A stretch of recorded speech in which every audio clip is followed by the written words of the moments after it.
Hello friends, my name is Swapnil Bhopi. I am clinical psychologist.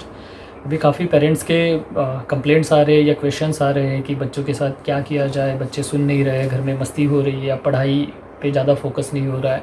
So there are lots of questions, classes चल रहे हैं online, tuitions चल रहे हैं, स्कूल्स चल रहे हैं। सो उसमें कुछ पॉइंट्स है जो मुझे लगता है कि बताना काफ़ी ज़रूरी है और पेरेंट्स ने उस पर ध्यान देना बहुत ज़रूरी है।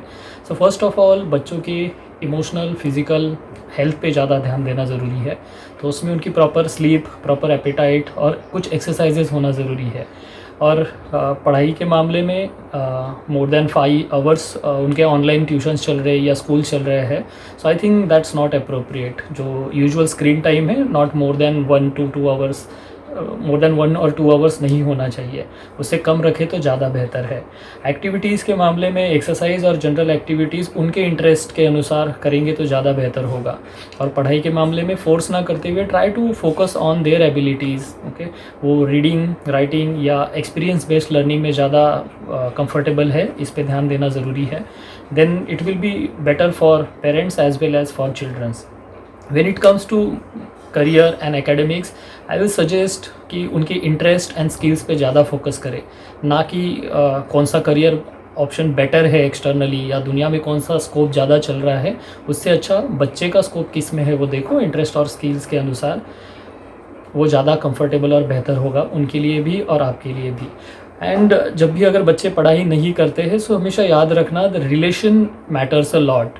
Relation with study and relation with parents. Okay, चाहे कुछ भी हो जाए, आप लोगों से उनका रिश्ता ख़राब नहीं होना चाहिए और उनका पढ़ाई के साथ रिश्ता ख़राब नहीं होना चाहिए। सो अगर वो पढ़ाई नहीं कर पा रहे, so try to find out the reasons and help them with that. If you will force them, okay, then they may start hating the studies, okay, and we don't want that to happen.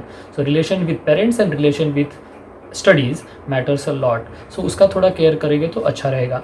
When it comes to hobbies, let them explore, let them play, let them find out what they like and not. ऐसा ज़रूरी नहीं है कि एक दो hobbies ही पकड़े या एक ही चीज़ पकड़ के, एक ही स्पोर्ट्स पकड़ के बच्चा आगे जाए। दे में drop, okay, so it happens कि 1-2 हफ्ता कर लिया, 2-4 महीना कर लिया, फिर छोड़ दिया। या कुछ लोग 2-4 साल भी कर लेते, उसके बाद कोई एक्टिविटी छोड़ देते हैं। दैट्स एब्सोल्युटली फाइन, उसमें रिलेक्टेंट नहीं होना है। Let them explore, let them find out. उसमें खाली ध्यान रखना है कि आपका पैसा, आपका एनर्जी और आपका टाइम ज़्यादा नहीं जाना चाहिए। Okay, so your time, your money and your energy should not be spended much, but बच्चों का टाइम एंड एनर्जी जितना हो सकता है उतना खर्च होने दो। Don't stop them, and whenever they are doing anything wrong, okay, just stop them and help them understand why it is wrong.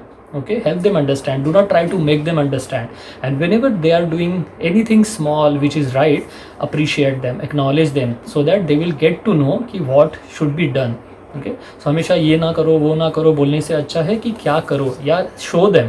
सो सबसे बेटर आइडिया यही रहेगा कि show them. Okay, if you want to cultivate reading habits और any healthy habits, start doing them, okay, so that they may follow it. Okay, do not push them और do not force them for that. Okay, so by showing them, there are high chances that they may start following you. So thank you so much, stay safe, stay home.